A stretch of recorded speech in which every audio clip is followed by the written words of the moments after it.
Depuis sa jeunesse, Pierre Palmade lutte contre une addiction à la drogue dure et à l'alcool.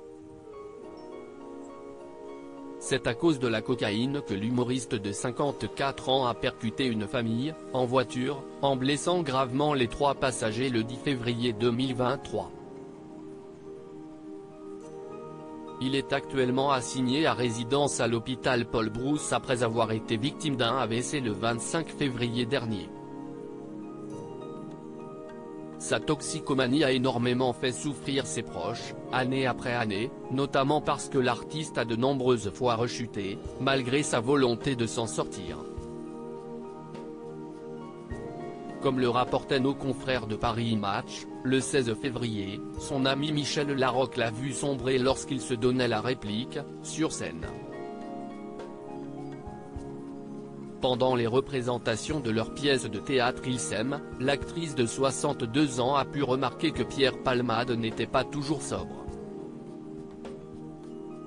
Par le passé, elle s'était déjà exprimée sur le sujet: « Quand Pierre arrivait sur scène, je voyais très vite dans quel état il était.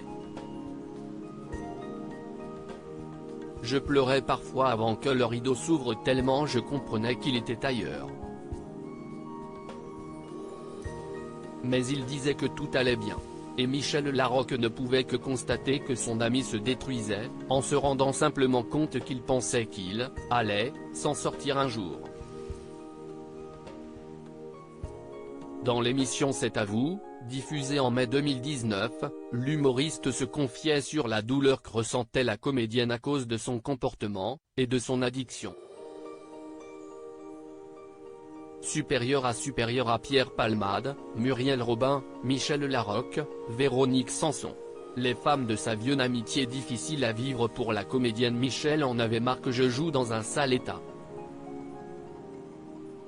On commençait la scène face à face, et je voyais sur sa joue une larme couler, se remémorait Pierre Palmade en indiquant qu'il pouvait, le masquer au public, mais pas à elle. Elle se sentait seule, et elle était triste, expliquait-il avec émotion.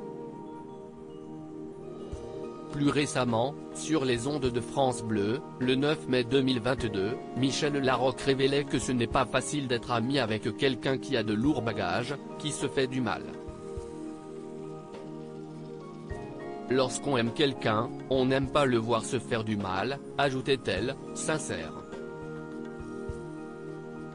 Article écrit avec la collaboration de 6 Médias Crédit Photo, agence.